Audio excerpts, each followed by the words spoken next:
I was born in a small, dusty village in Africa, where hope was as scarce as the rain. My family lived in a tiny mud hut with a leaky roof that did little to keep out the storms.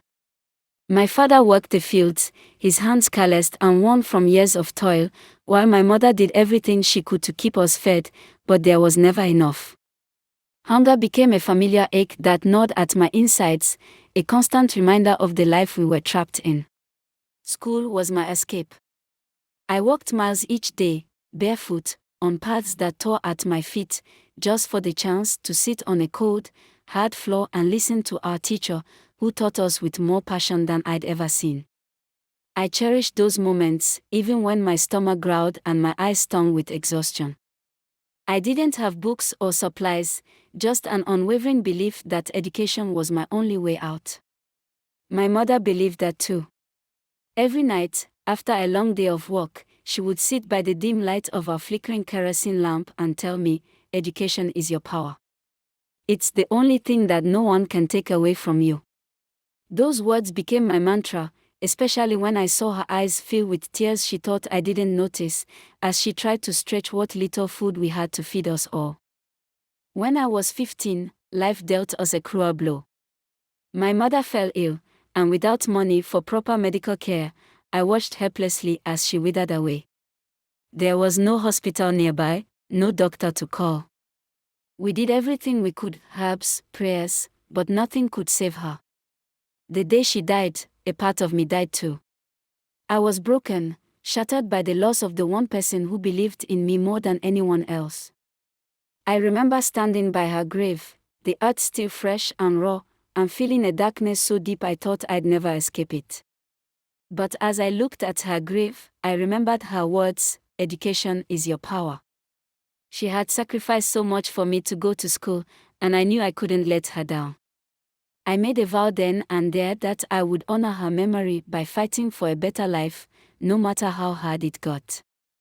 With my mother gone, I became the glue that held my family together. I worked odd jobs, anything to keep us afloat, while still attending school. It was a balancing act that nearly broke me. I'd wake up before dawn to fetch water, help my siblings, and then rush to school. After school, I'd work late into the night, cleaning houses, washing clothes, anything that could bring in a few coins. There were days I thought about giving up. I was so tired, so hungry, that I'd wonder if it was worth it. But then I'd remember my mother's face, the way she'd looked at me with so much hope, and I'd pushed through the pain. I knew I had to be strong, not just for myself, but for her, for my family, for every girl who had been told she couldn't.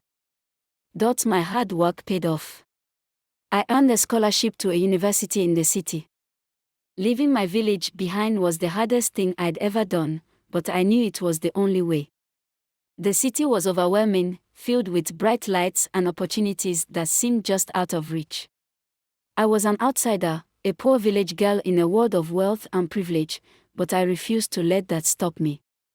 I worked 3 jobs to support myself, often going days without sleep. I studied in every spare moment, driven by the knowledge that this was my chance. Slowly, I started to excel, catching the attention of my professors and peers. My determination became my strength, and soon I was offered an internship at a small company, a foot in the door. The internship was grueling. I was given the tasks no one else wanted, but I didn't complain. I learned everything I could, staying late to ask questions, taking on extra projects, and proving myself over and over again. My superiors began to notice my dedication, my willingness to go above and beyond. As the years passed, I climbed the corporate ladder, one hard-fought step at a time. There were setbacks, countless rejections, and moments of doubt. But each time I was knocked down, I got back up. I knew that every obstacle was just another test of my resolve. Eventually, I was given the opportunity to lead a small division of the company.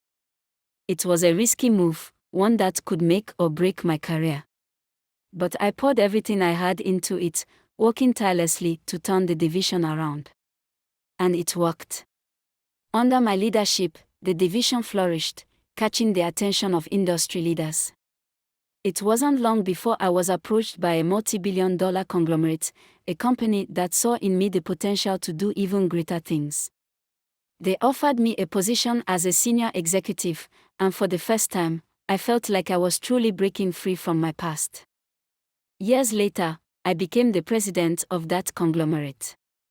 The journey had been long and painful, filled with sacrifice, loss, and unimaginable hardship. But I had made it. I stood at the top of a multi-billion-dollar empire, a far cry from the barefoot girl who once walked miles to school with nothing but a dream. Even now, I haven't forgotten where I came from.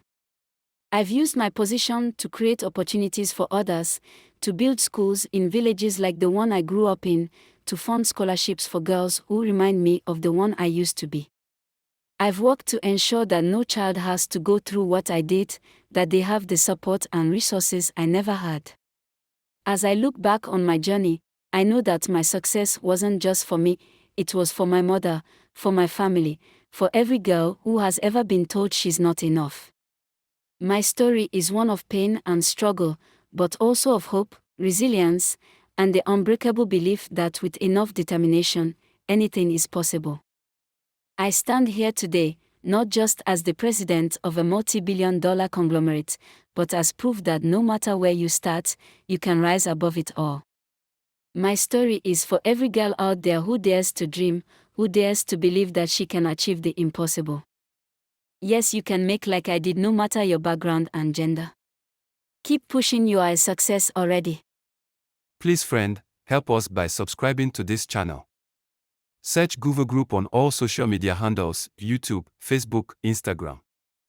And also share to someone out there who needs to hear this story. Thank you and God bless you.